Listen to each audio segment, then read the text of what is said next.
Mr. Pawson, you're most welcome to Finland. Thank you. It's so wonderful to have you here again. You came here originally to attend a debate arranged by Nokia Mission about baptism. I think many viewers would want to hear more of your views on baptism, since it's a hot debate and hot discussion right now here in Finland. But first of all, I want to ask you, were you yourself baptized as a baby? Yes, I was. I have a certificate to prove it. Okay. But that's all I remember about it. I was baptized by my grandfather. Okay. I was born into a family that was very prominent in one of our largest denominations in England, the Methodist Church. Yes. And they, of course, baptized babies. So I was baptized, and since my grandfather was a minister, pastor, he baptized me. And then many, many years later, after I'd gone into farming, I was hoping to be a farmer, the Lord called me into full-time service of the church. And since I only knew one denomination, the Methodists, I offered to them, and they accepted me. And so I found myself, after training, baptizing babies myself. So I've been on that side of the fence most of my early life. Well, I understand that you've changed your views since. What made you change your mind? It's quite a story. It all happened in Arabia. The Methodist Church decided that I should be a chaplain in the Royal Air Force. That's someone who is a pastor in the forces and looks after the souls of the airmen. And they sent me out to Aden. And my parish stretched from there right up the Persian Gulf to Bahrain and most of Arabia. And it was there that three things happened. First, I got married. Okay. And you know, the first time I met my wife, she came to ask me about baptism.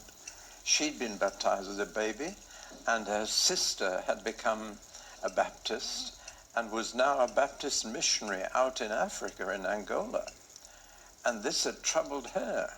It made her think about her baptism. Okay. And so she came to ask me for advice. And I had to say, well, I've got my questions too. And that's how we met and fell in love over baptism. Unbelievable. And she was the first person I baptized as a believer. Okay. But that's jumping ahead. But it meant that we had our first child soon, out in Arabia. And therefore we had to face the question, what are we going to do about our children? Will we have them baptized like we were, or what should we do? And it made me think about it in a much more realistic way. When it's your own child and not somebody else's, it becomes a little more personal. That was the first thing. So were you baptized again? Well, let's come back to that in a moment. The second thing that happened to me was that I discovered that any Muslim who became a believer in Christ in Arabia was murdered. Okay. And they weren't murdered when they said they became a Christian, or when they went to church, or when they carried a Bible around. They were everyone murdered when they were baptized. And I thought, what is it about baptism that the Muslims take so seriously? And I discovered they had a much deeper understanding of baptism than I had.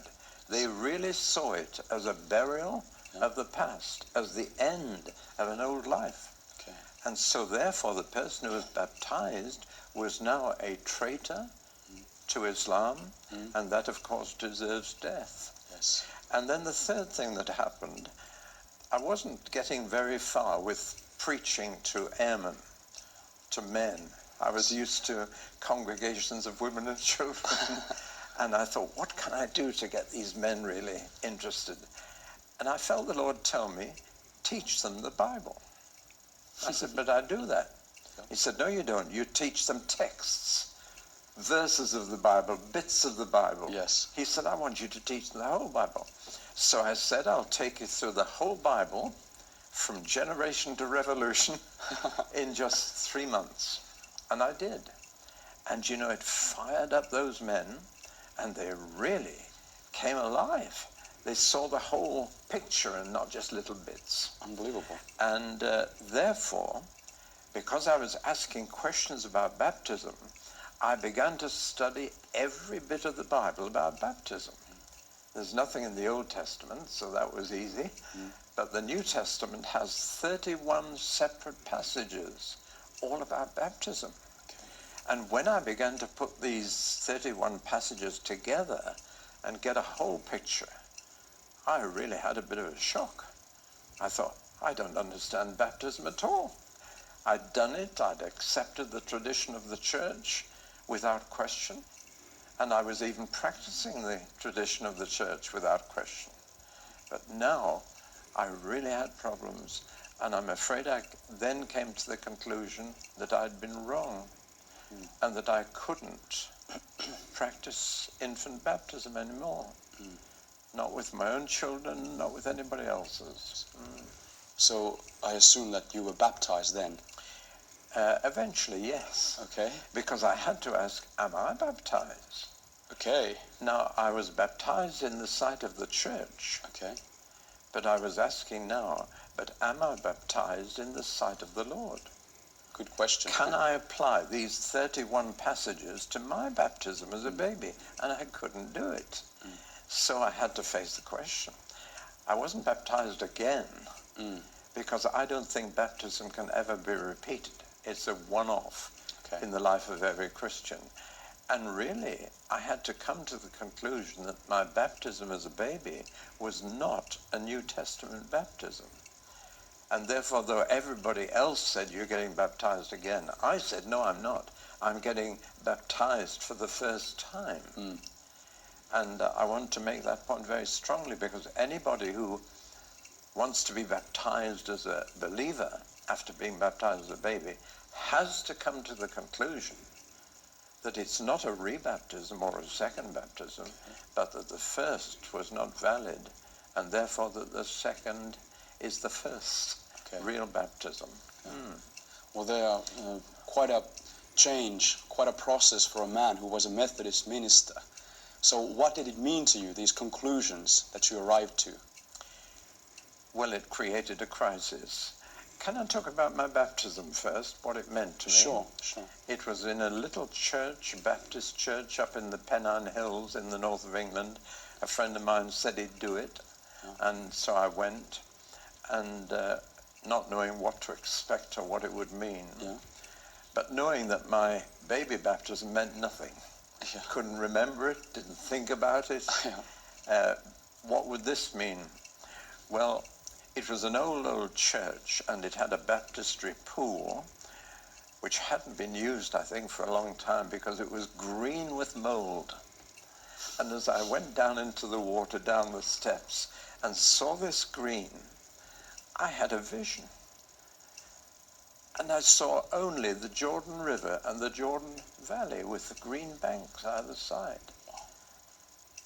And I sensed Jesus had just gone down into the river in front of me, and that I was next.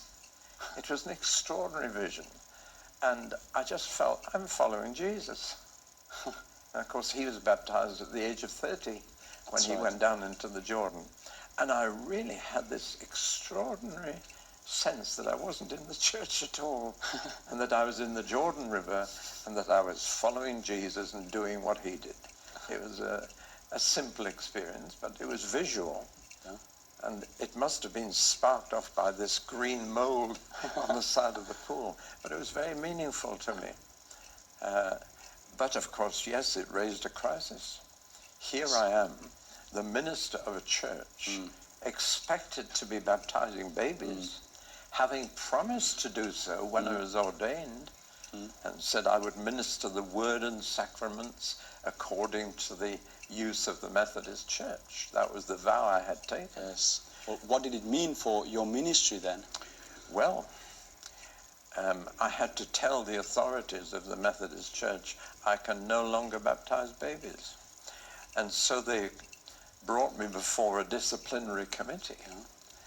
It was rather amusing, because on the committee was a professor who had written a book supporting believers' baptism, even though he was a Methodist professor.